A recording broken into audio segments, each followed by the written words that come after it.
Dans cette décision de prise en charge, une fois exclu irréversiblement le statut colonial. Bonjour à tous et à toutes et bienvenue dans ce nouvel épisode du podcast de Toumni Taba. Je suis Laurie Nama et je serai votre hôte. Toumni Taba se veut un espace d'échange, de créativité et de réflexion autour de sujets d'actualité touchés par les afro-descendants. Aujourd'hui, je suis accompagnée de mes deux invités. Bonjour Jérôme, bonjour Faiza. Bonjour. J'espère que vous allez bien.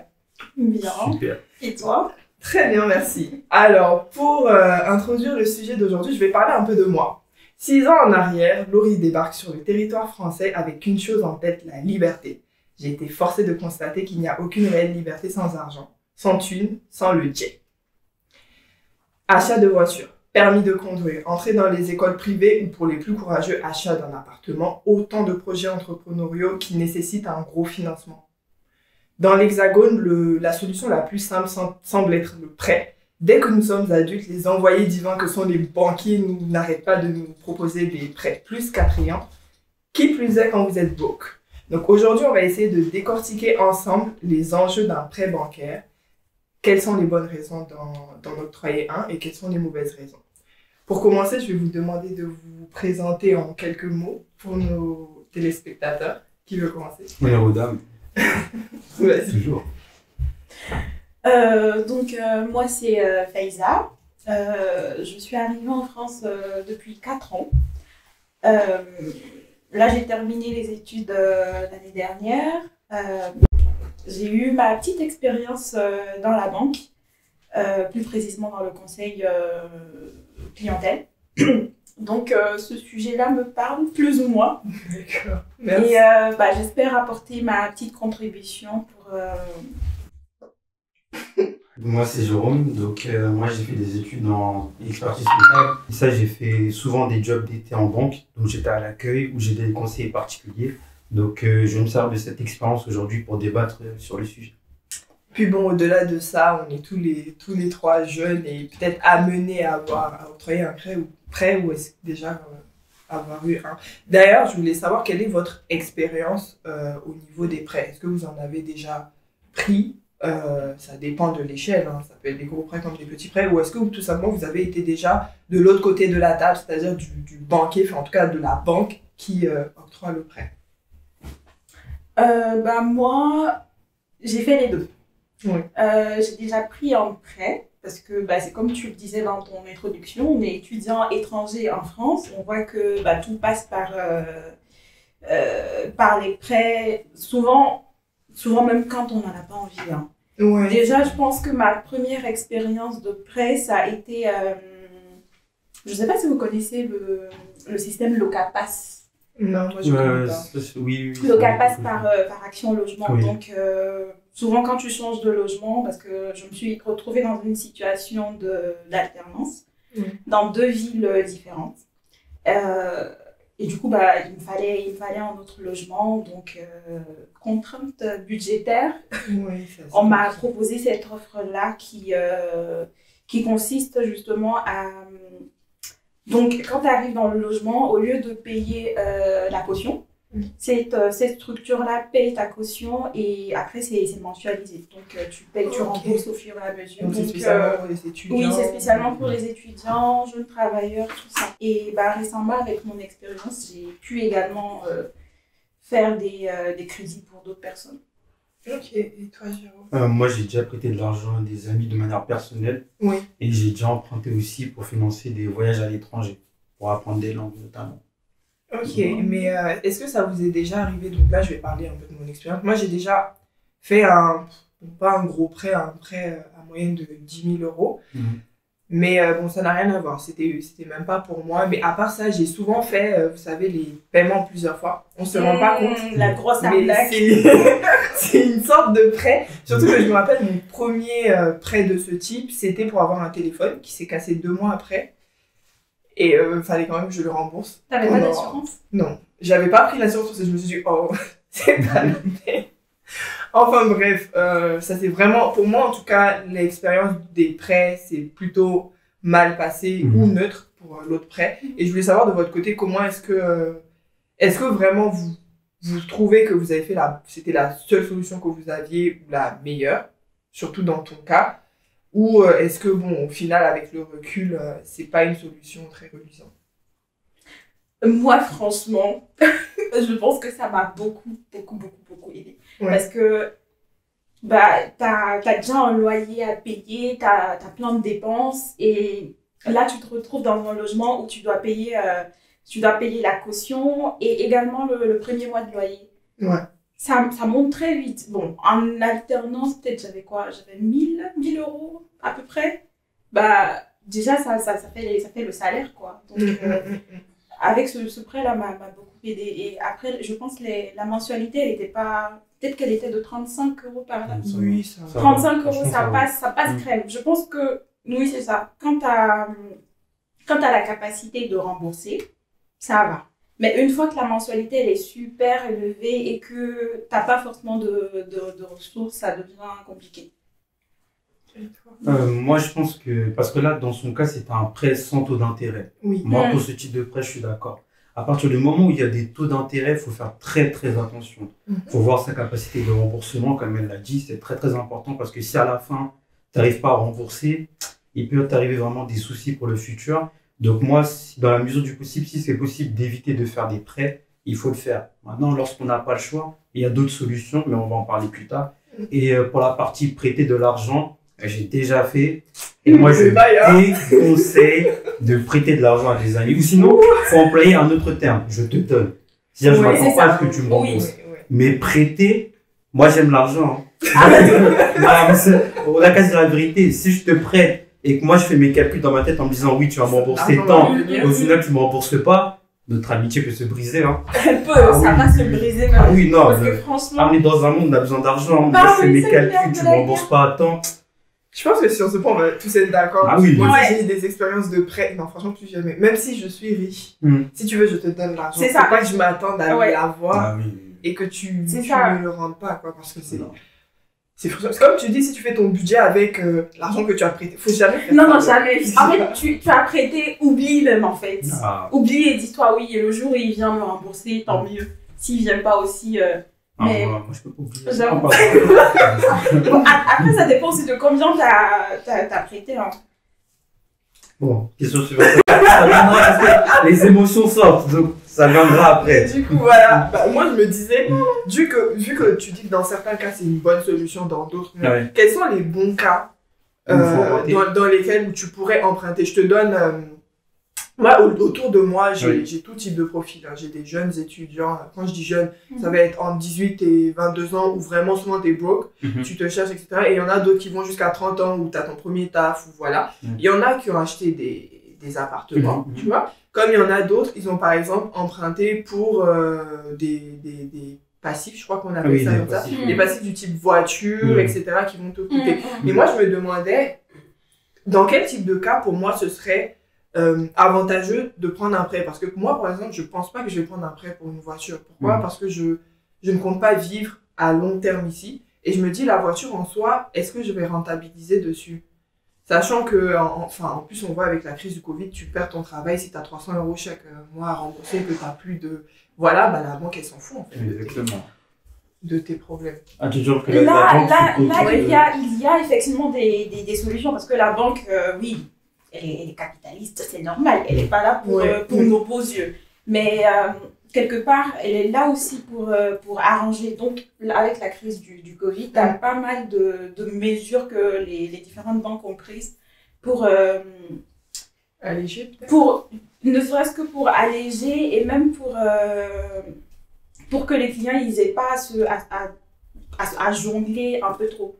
Par exemple, il y a les suspensions d'échéance de prêt. Que ce soit pour le type de prêt dont tu as parlé, par rapport au passif, crédit à la consommation, donc pour tout ce qui est voiture, je sais pas, qu'est-ce que tu peux financer? Mariage, voyage, tout ça. Oui. En fonction de la banque, tu peux effectivement faire des suspensions d'échéance de prêt, je sais pas, sur 2 mois, il y en a qui font sur 3 mois. Et ça, même quand tu n'es pas spécialement solvable, je veux dire, dans le cas d'un étudiant, par exemple, étudiant ou jeune travailleur, et qu'on ne sait pas quand est-ce qu'il qu'il aura du travail à nouveau, ça peut être assez compliqué. Bah, pour ces cas-là, déjà quand tu es étudiant ou jeune travailleur, que tu prends ces types de prêts, tu as la possibilité de faire un différé de remboursement. Ouais, Donc, oui. tu peux faire un différé sur 4 ans pour pouvoir rembourser une fois que tu seras à l'aise. Mais après, si tu as déjà le prêt et que effectivement il y a une crise, tu peux demander à suspendre tes échéances. Le temps de te retrouver et tout ça.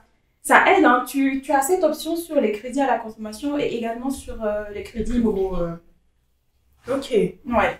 Donc du coup, peu importe, parce que du coup on n'a pas répondu à la question, Ouais, Quel- quel type de prêt est comment on dit ça? En gros, quels sont les Qui vaut la prêts? peine. Oui, voilà.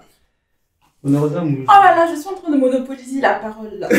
Bon, Non, t'écoutes pas. non, ce que tu as dit par rapport à toi, Oui. qu'il n'est pas très intéressant pour toi de prendre un crédit pour acheter une Une voiture voiture. parce que tu ne comptes pas rester très très longtemps. Sauf si je prends une voiture à 1 500 € à la rigueur, mais je vais Oui. la payer, je vais pas prendre un prêt pour ça, je pense. je suis d'accord. Ouais, surtout pour une première voiture. Oui, franchement, voilà, ça c'est n'en vaut pas la peine.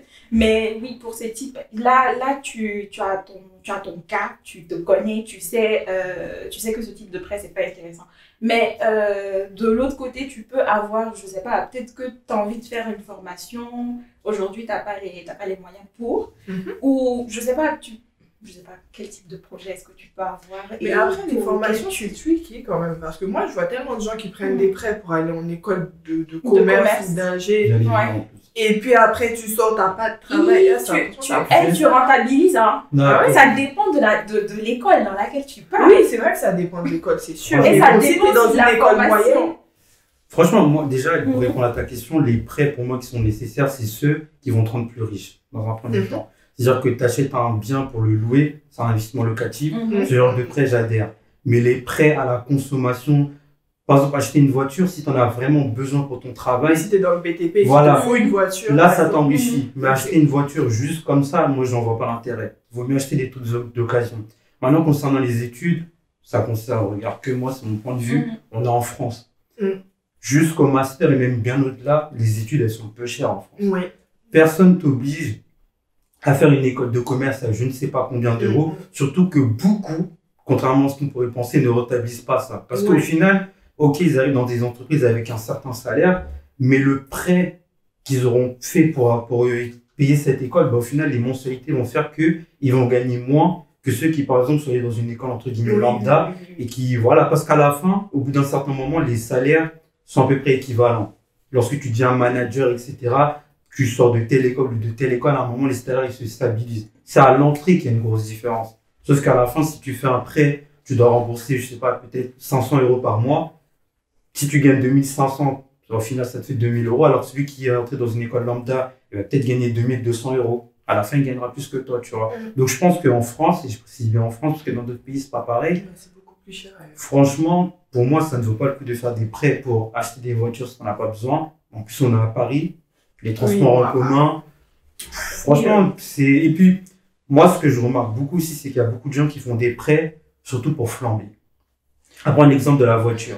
Non, parce que c'est facile d'avoir un prêt ici. C'est ça, tu C'est- vois. En fait, Dès que tu sors d'école, on te cherche. C'est Même ça. dès que tu as ton bac, on te propose un prêt. Dès que Exactement. tu sors d'école, on te propose un prêt. Donc, du coup, les gens, par exemple, imaginons l'achat de la voiture. Mm. Tu peux très bien acheter une voiture d'occasion, ça coûte pas cher. Mais comme on est dans une logique de matu réseaux sociaux, Bah oui. les gens, ils vont prendre une BMW pour une première voiture. Et à la fin, ils mangent des pâtes jusqu'à la fin de leur vie. C'est pas le but, tu vois. Non, mais c'est vrai. Ce genre de truc. Franchement, les prêts, faut éviter. Dans la mesure du possible, faut éviter. Sauf si ça te rend plus riche. T'achètes un bien immobilier que tu loues. Là, je suis d'accord. Pour ton entreprise, même pour les entreprises, il y a plusieurs sources de financement. Mais bon, je pense que ça, on va y revenir plus tard. Oui. Donc, franchement, les prêts, faut éviter. Là. Waouh. Donc, voilà, si vous faites des prêts pour manger des pâtes, franchement, Ça sert à ça rien. sert à rien. Ça sert à rien. Mais franchement, pour le sujet d'école, juste pour donner de mon expérience, je me suis rendu compte qu'il y a les extrêmes et le milieu. Quand tu es au milieu, tu es le pire en fait. C'est-à-dire, donc moi j'ai travaillé dans un milieu, on va dire de l'ingénierie, donc scientifique. Je sais pas si c'est pareil dans les écoles de commerce, etc. Où tu as ceux qui ont fait de grandes écoles d'ingénieurs, qui ont coûté cher, 20 000 €, 15 000 €, etc. Qui eux peuvent avoir un bon poste. T'as ceux qui ont fait la fac, par exemple, master, etc., qui vont avoir un poste moins bien, mais avec l'expérience, qui dans tous les cas vont monter, parce qu'on les a tous, tu vois. Puis il y a ceux qui sont au milieu, c'est-à-dire qui ont pris une école d'ingé moyenne, à peut-être 7 000, 8 000 euros, et au final, tu te fais... Voilà! Oui, bah oui, tu te fais Les entreprises ont une sorte d'échelle par rapport aux écoles, il me semble. Et plus ton école est bien, plus t'es payé.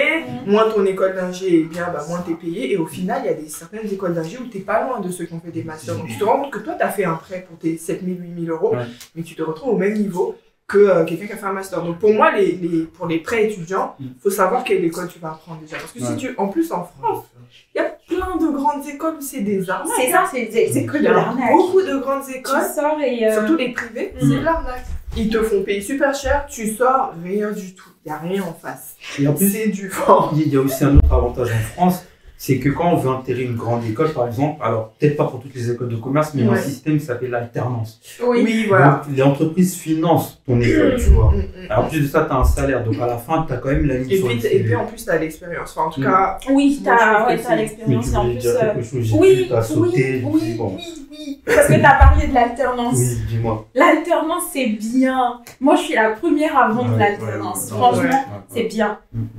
Mais tout le monde n'a pas la chance d'avoir une alternance. Ça, c'est vrai. C'est super dur. Et encore, c'est pas toutes les formations qui sont proposées en alternance. Ouvertes en alternance.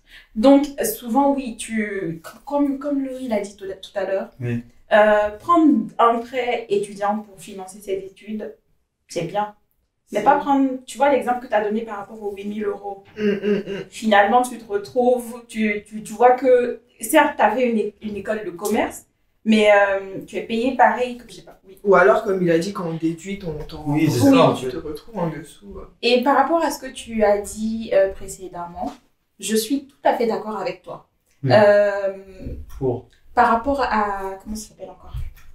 Tu as parlé tout à l'heure de... Ceux qui font manger des pâtes. Non, pas manger de pâtes.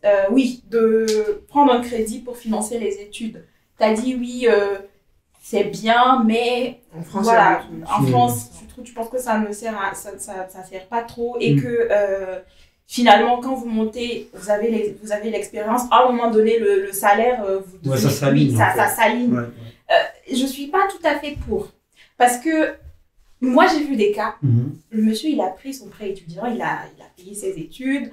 Quand il a fini, tu vois, je sais pas comment les politiques RH sont, politiques de rémunération, tout ça. Je ne sais vraiment pas comment est-ce qu'ils font. Mais je vous assure, ceux qui ont payé hyper cher les études, ils sont mieux payés. La première année, ils sont mieux payés. Non, mais ils sont très bien payés. Et je te jure qu'au bout de 2 ans, par exemple, tu as fini de rembourser ton prêt. Vu que le prêt étudiant par rapport au financement des études, c'est un crédit conso que tu peux rembourser de façon anticipée et sans pénalité. Oui, ça, je dis. Donc, au bout d'une année ou de 2 ans de taf, le monsieur, il a terminé, il fait un remboursement anticipé de son crédit et il passe à autre chose.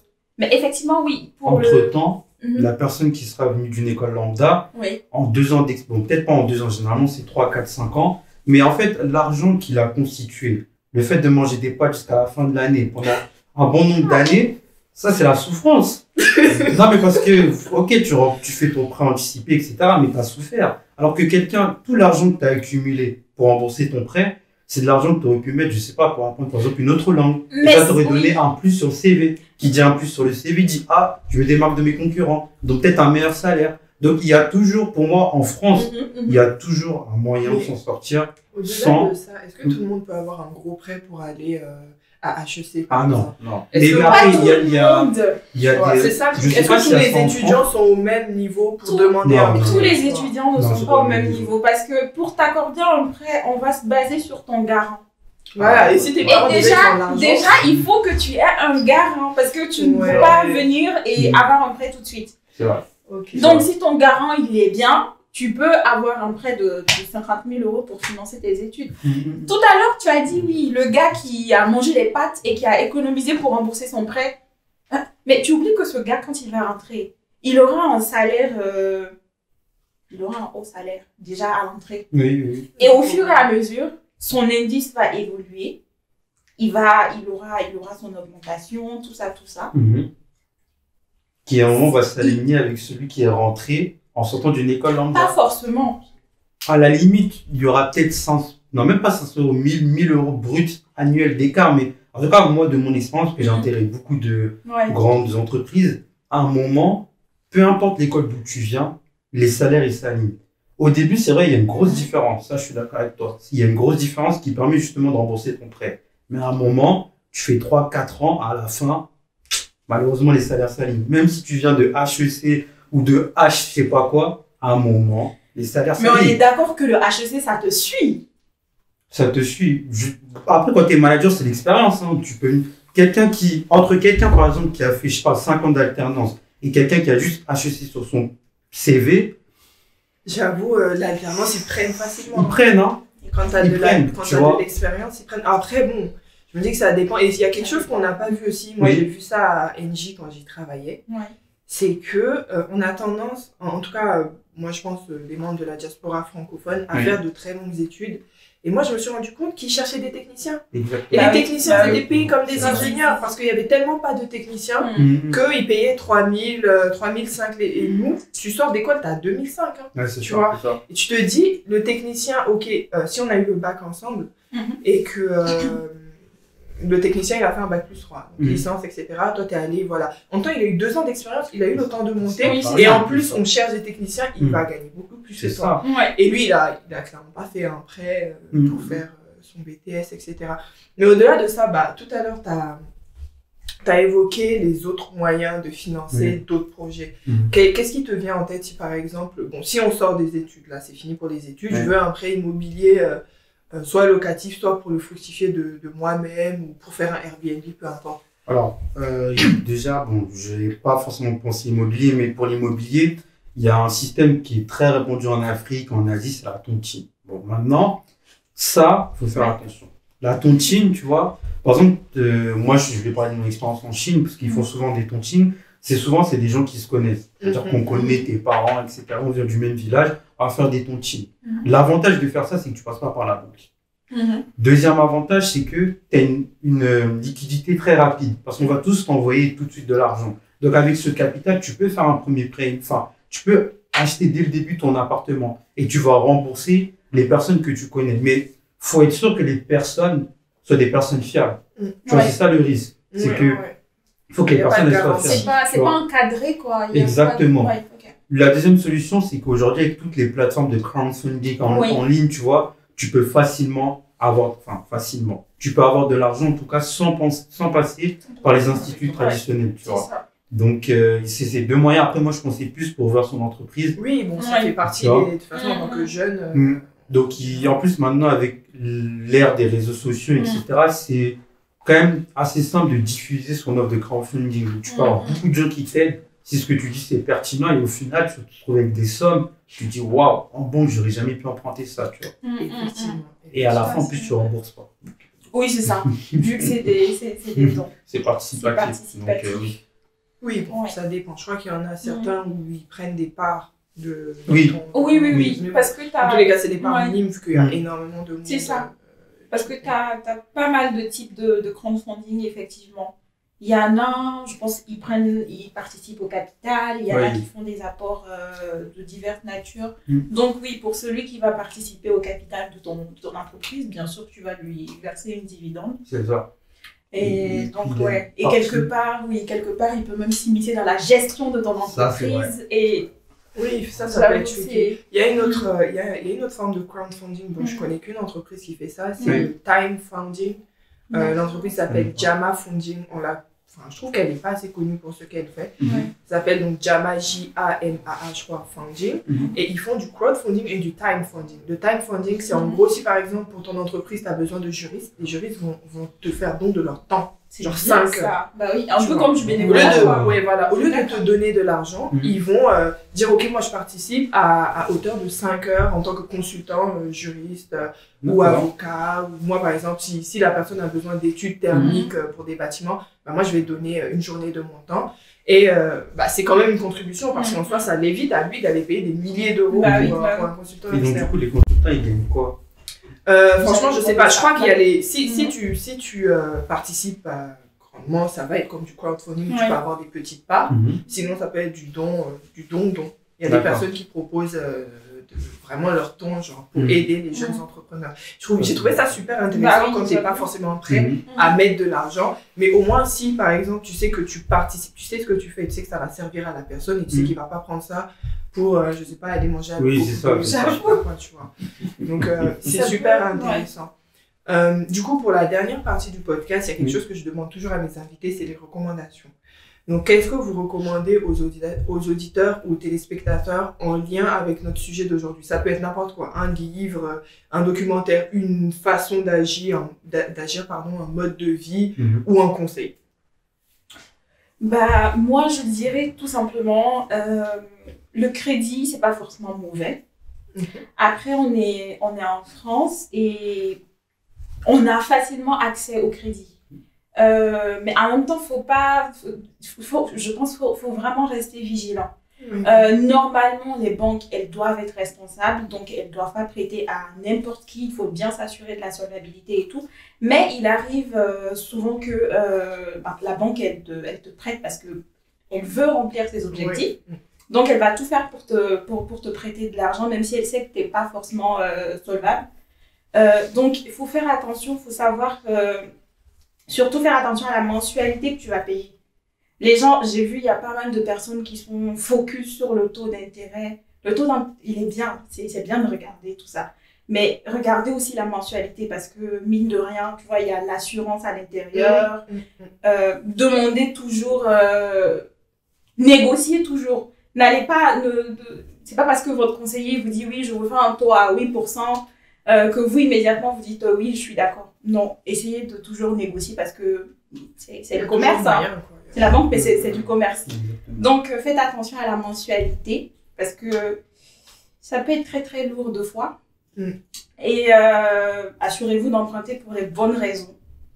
Le bling-bling, le matu vu, pour manger des pâtes après, franchement, ça sert à rien. Donc, vous avez quelque chose contre les pâtes ici. On sent que les étudiants, on a trop mangé des pâtes. Pour manger des pâtes, ça sert à rien. Et aussi pour les entrepreneurs et ceux qui désirent se lancer dans quelque chose, privilégier le financement participatif. Ça peut être pas mal. Il ne faut pas directement se diriger vers la banque. Il faut savoir quels sont mes choix possibles. C'est ça. Moi, je donnerais 5 conseils. Oui. Vas-y.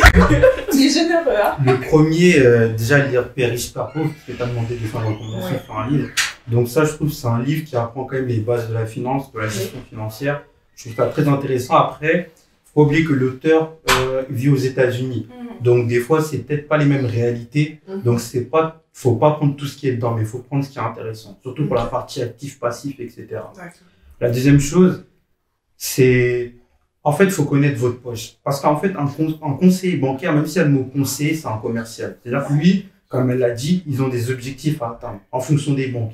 C'est-à-dire que plus il va vous vendre des produits, c'est-à-dire prends une assurance, machin, prends ci, prends ça. Lui, son but, c'est de remplir ses objectifs. Donc, quand il vous propose un prêt, déjà, le taux qu'il faut regarder, c'est le TAEG, taux annuel effectif global. C'est là que vous allez voir, en fait, combien mon prêt va me coûter. La différence entre ce taux-là et le taux d'intérêt, c'est que le taux annuel effectif global comprend les assurances, les frais de dossier, etc. Voilà, tout est compris. Donc, il faut vraiment regarder ce taux-là, négocier et connaissez votre poche. C'est-à-dire que ne cherchez pas à avoir des prêts de je ne sais pas combien en disant que vous pouvez vous rembourser, je sais pas, 700, 800 euros par mois, alors que vous connaissez votre situation, tu vois. Ça, c'était le deuxième conseil. Troisième conseil, négocier, comme elle a très bien dit. Il faut tout négocier avec sa banque. Tout. Et à vous mettre un taux, divisez le pourcentage du taux par 2. C'est ça. Après, il va vous proposer quelque chose de-dessus, divisez encore par 2. Faites jouer la concurrence. Ça, c'est un autre conseil aussi. Faites jouer la concurrence. Et le dernier conseil que je peux donner, c'est essayer de voir d'autres sources de financement. Comme j'ai dit, le crowdfunding, essayer d'emprunter de l'argent à votre famille, faire des tontines, etc.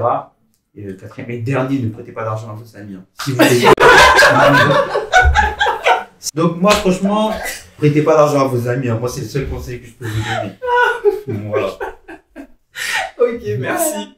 Bah, je pense que c'est de très bons conseils. J'appuie surtout le dernier, ne prêtez pas.